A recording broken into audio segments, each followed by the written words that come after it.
নমস্কাৰ বন্ধু বান্ধৱীসকল, আজি আপোনালোকৰ কাৰণে এটা বহুত ভাল খবৰ লৈ আহিছোঁ। ADRE 3.0 অফিচিয়েল নটিফিকেশ্যন আহি গ'ল।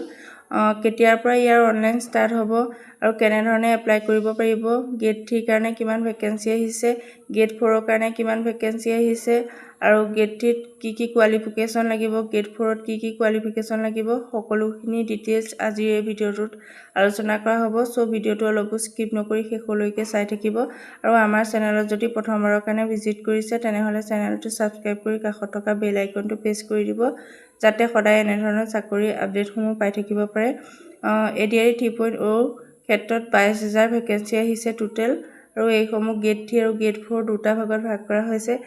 তেনেধৰণে গেট 3 ক্ষেত্ৰতো 3টা কেটেগৰী আছে আৰু 3টা কেটেগৰীত 3 ভাগত পৰীক্ষা হ'ব, আৰু গেট 4 ক্ষেত্ৰতো 3টা কেটেগৰী আছে, 3 ভাগে পৰীক্ষা হ'ব। আৰু গেট 3 কেটেগৰী 1ত ডিগ্ৰী পাছসকলে এপ্লাই কৰিব পাৰিব, কেটেগৰী 2ত হায়াৰ ছেকেণ্ডেৰী পাছসকলে এপ্লাই কৰিব পাৰিব, আৰু কেটেগৰী 3ত মেট্ৰিক পাছসকলে এপ্লাই কৰিব পাৰিব। আৰু গেট 4 ক্ষেত্ৰতো তেনেদৰে আছে। আৰু গেট 3 ক্ষেত্ৰত junior assistant, computer operator, driver এইসমূহ পদ আছে। গেট 3 কেটেগৰী 1ৰ ক্ষেত্ৰত যিকোনো স্বীকৃতপ্ৰাপ্ত বিশ্ববিদ্যালয়ৰ পৰা স্নাতক ডিগ্ৰী হ'লে এপ্লাই কৰিব পাৰিব, লগতে এখন কম্পিউটাৰ ডিপ্ল'মা চাৰ্টিফিকেট লাগিব। আৰু গেট 3 কেটেগৰী 2ৰ ক্ষেত্ৰত উচ্চতৰ মাধ্যমিক বা দ্বাদশ শ্ৰেণী পাছ কৰিলে এপ্লাই কৰিব পাৰিব। আৰু গেট 3 কেটেগৰী 3ৰ ক্ষেত্ৰত মেট্ৰিক উত্তীৰ্ণসকলে এপ্লাই কৰিব পাৰিব, আৰু ড্ৰাইভাৰ পোষ্টৰ কাৰণে ড্ৰাইভিং লাইচেন্স লাগিব।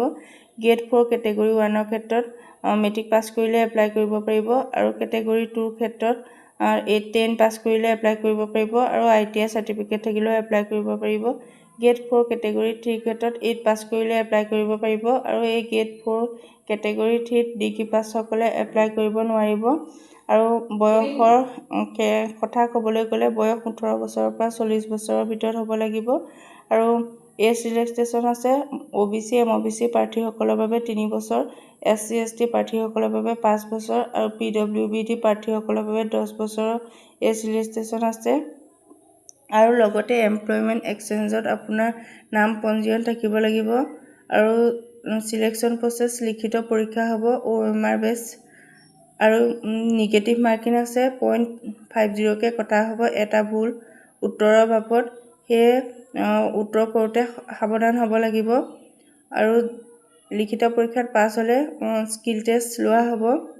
আৰু এই লিখিত পৰীক্ষাত কুৱেশ্যন আহিব general English, mathematics, social science, জিকেত অসম আৰু ভাৰতৰ বুৰঞ্জী, ভূগোল এইসমূহৰ পৰা কুৱেশ্যন আহিব। আৰু ৰিজনিং আছে, এইসমূহৰ পৰা বেছ কৰি লিখিত পৰীক্ষাত কুৱেশ্যন আহিব। আৰু ইয়াৰ অফিচিয়েলি পোষ্টসমূহৰ আপডেট আহিছে বুলি ক'ব পাৰি। আৰু এপ্লাই প্ৰক্ৰিয়াটো ছেপ্টেম্বৰ-অক্টোবৰ মাহত হ'ব। যি ধৰণে অসম কেবিনেট বৈঠকত উল্লেখ কৰিছে, মেডিকেলত টোটেল 33,240টা ভেকেঞ্চি আছে বুলি, ADRE ক্ষেত্ৰতো এইখিনি পোষ্ট আছে বুলি উল্লেখ কৰিছে। গতিকে ইয়াৰ অনলাইন কৰা নটিফিকেশ্যন আহিলেই এপ্লাই কৰিব পাৰিব। আজি ভিডিঅ'টো আছিল।